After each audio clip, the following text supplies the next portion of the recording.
Well, hello, I'm Corvette Hop, and welcome to the channel. If this is your first time to the channel, please go ahead and subscribe.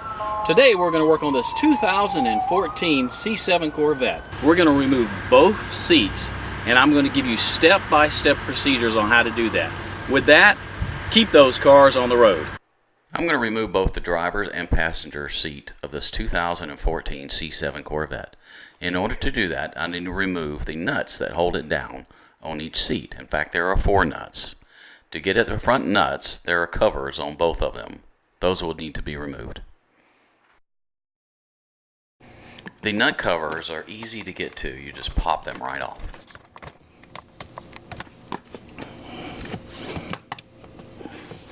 Now, the reason I'm removing the seats in this beautiful car is because I'm going to be installing some sound dampening material under the carpet. Please go ahead and look out for that video at a later date.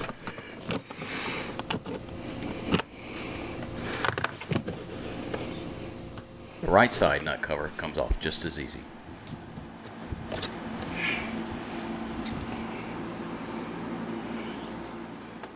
Next, we'll use a 5/8 socket to remove the front 2 nuts.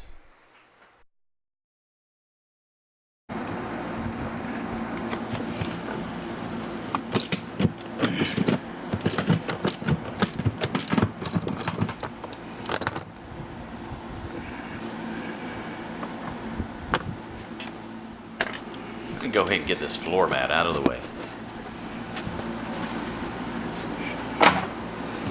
And now onward to remove the other front nut.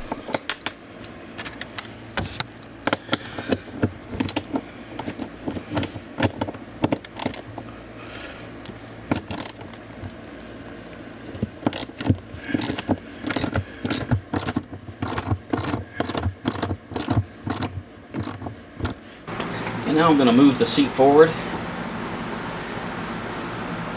and this will allow me to get at the 2 nuts in the back side of it. And you can see those right there. One there, 1, and then 2. Now go ahead and remove those nuts also. I use an extension on my ratchet. Now, once I removed all 4 nuts on the driver's side, I moved over to the passenger side and repeated the same process. Next, let's go ahead and remove the negative battery terminal from the battery using a 10mm socket.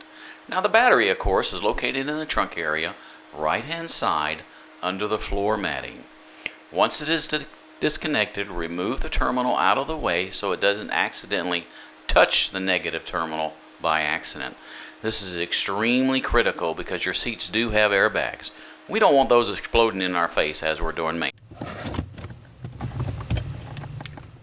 Now let's go ahead and remove the wire connector to the electric seats. Simply pull down on the gray tab as illustrated here and then pull out on the connector. I will show you a closer view of that here in just a second. Now, this is a closer view of how to remove the connector by pushing down on the gray tab. Remember, you have one on both the driver's seat and the passenger seat.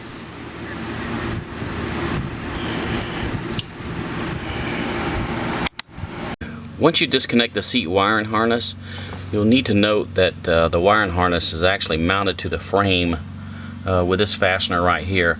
So this will need to be pulled out before you can pull the seat out. Otherwise, you're going to try to pull the wiring harness out with the seat. If you are going to remove the seats entirely from the car, you will need to remove the seat belts. I'm not going to do that for my application. I only need to remove the seat, put it to the side with the seat belt still attached. However, I am going to show you how to remove the seat belts. For this application, I got a plastic tool from Harbor Freight. I gently removed the seat belt plastic cover. Be careful because it can be broken very easily.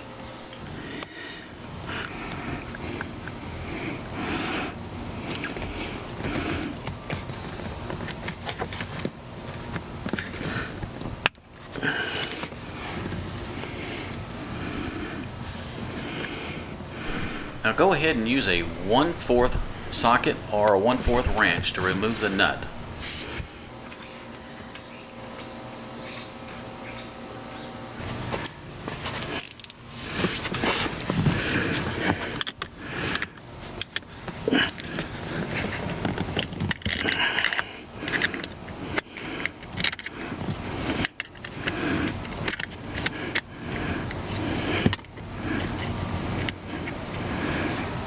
Once the nut is removed, go ahead and push inward on the actual seat belt, and that way it can be released from the seat belt fastener.